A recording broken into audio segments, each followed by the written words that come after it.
Welcome back to Hoosier History, Legends, and Heroes. Have you ever heard of John Chapman? Does his name sound familiar to you? You have probably heard of him using his nickname. Let's learn about his real story and his deep connection to Indiana. John Chapman was born on September 26, 1774, the second child of Nathaniel and Elizabeth Chapman. John was born in Leominster, Massachusetts. I've read some articles that say he was born in Boston, and that may be because Boston was the major city near Leominster. John would lose his mother when he was 2, and his father would leave and fight in the American Revolution. When Nathaniel returned home from the war, he brought home his new wife, Lucy. Nathaniel and Lucy would have 10 children. At a young age, John would wander the woods, falling in love with nature and all that she had to offer. John would become an apprentice to a Mr. Crawford, an orchardist. Here he was able to learn the planting, growing, and caring of apple trees. John was a visionary and pioneer. He foresaw the westward expansion of America.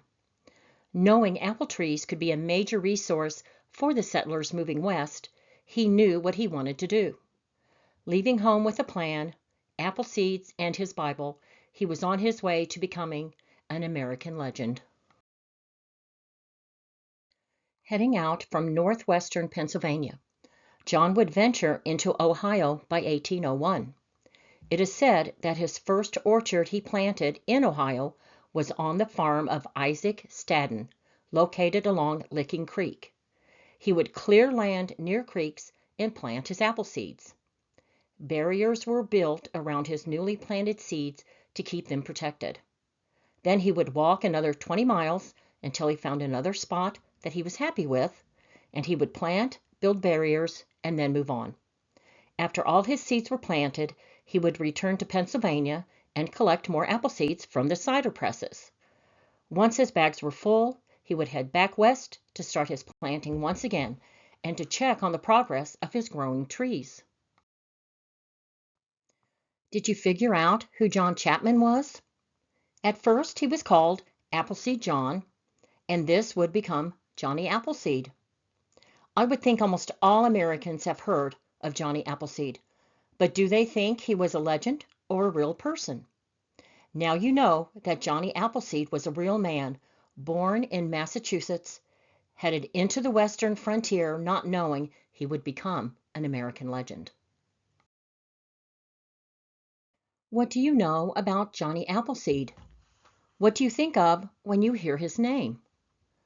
That he loved nature, he walked nearly everywhere barefoot, that he planted apple trees everywhere he went, and that he wore a tin pot on his head for a hat. Well, all those things about him are pretty much the truth, but there is so much more than this. Let me tell you about the man who was Johnny Appleseed. In 1806, in Jefferson County, Ohio, a pioneer settler noticed a peculiar craft with a remarkable occupant and an interesting cargo. And yes, it was Johnny Appleseed, who by this time was known in every log cabin from the Ohio River to the northern lakes and westward into the prairies. And those westward prairies would become the state of Indiana. His mode of travel on this day: 2 canoes lashed together, loaded with leather bags full of apple seeds. He was headed to the western frontier with the purpose of planting and creating orchards.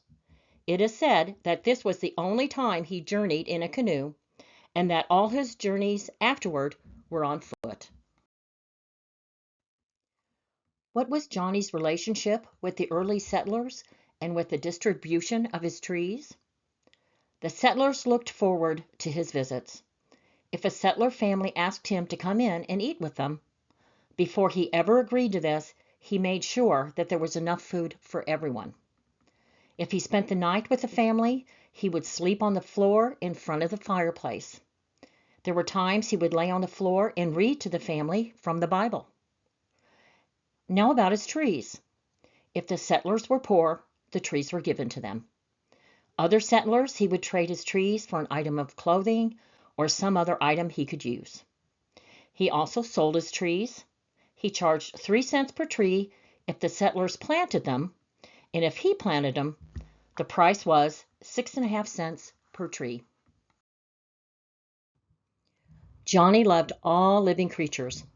If he saw an animal being cruelly treated, or would hear about such treatment, he would buy the animal from its owner and find someone to take the animal in, only under the condition that they promised to treat the animal kindly and they were properly cared for. Many times after the long and difficult travel out west, the settlers would find themselves with lame and broken down horses. The settlers, trying just to survive themselves, would turn the horses loose.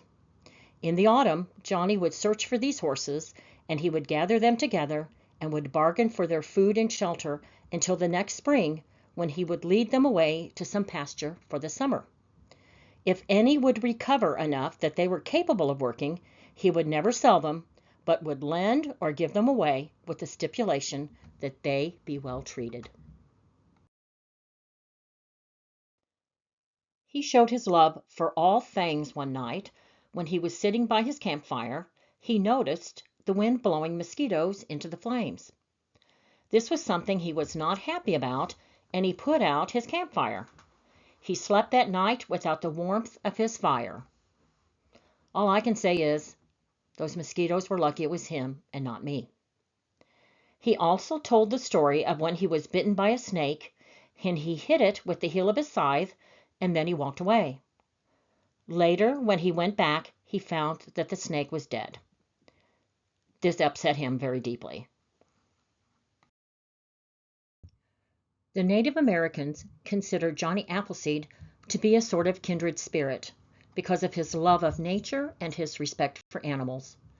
But during the War of 1812, the Native Americans were allied with the British against the Americans.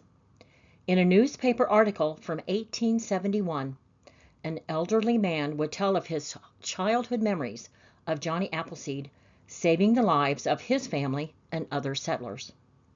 Johnny learned that the British and Native Americans were destroying everything before them, even killing defenseless women and children. Johnny traveled day and night, stopping at each home, warning of the approaching danger.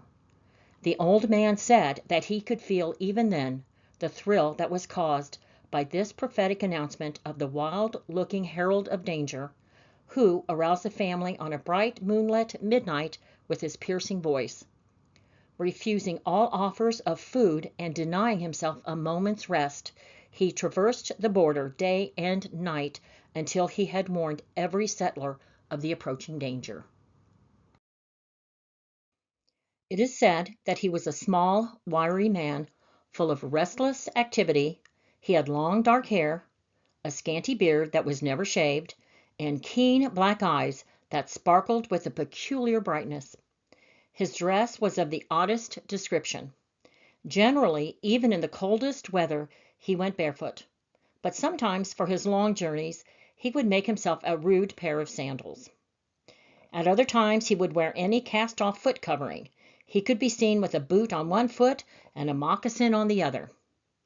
Later in life, he would take a potato sack, cut holes in it for his head and arms, and that is what he would wear. By the end of the 1820s, Ohio was no longer wilderness as it once was, so Johnny headed further west into Indiana, where he continued planting his apple seeds. One of his Hoosier friends was a William Worth of Fort Wayne and his family. In March of 1845, he was at the Worth cabin when he became ill. On March 18, 1845, the man, John Chapman, passed away, but the legend of Johnny Appleseed lives on. It is said that he left an estate of over 1,200 acres of valuable nurseries to a sister of his who lived in Indiana. He also owned 4 plots in Allen County and 2 plots in Mount Vernon, Ohio. Visitors to Fort Wayne can visit his gravesite located at Johnny Appleseed Memorial Park. Johnny is remembered in books and songs and memorials. Even my sister-in-law, Renee, sang the Johnny Appleseed song to me that she learned as a little girl. You can hear the Johnny Appleseed song performed by Dennis Day on YouTube. Thank you for watching, and I hope you enjoyed learning about John Chapman, the man who was the legendary Johnny Appleseed, a man who was more than just Appleseed John, a man who was born in Massachusetts, headed westward with a plan, bags of apple seeds, and his Bible, a man who spent his last years in Indiana and is buried in Fort Wayne. Please be sure to subscribe, like, share, and leave a comment with your thoughts or questions. Don't forget to click on the notification bell so that you will be notified when the next Hoosier History, Legends, and Heroes video is uploaded. Until next time,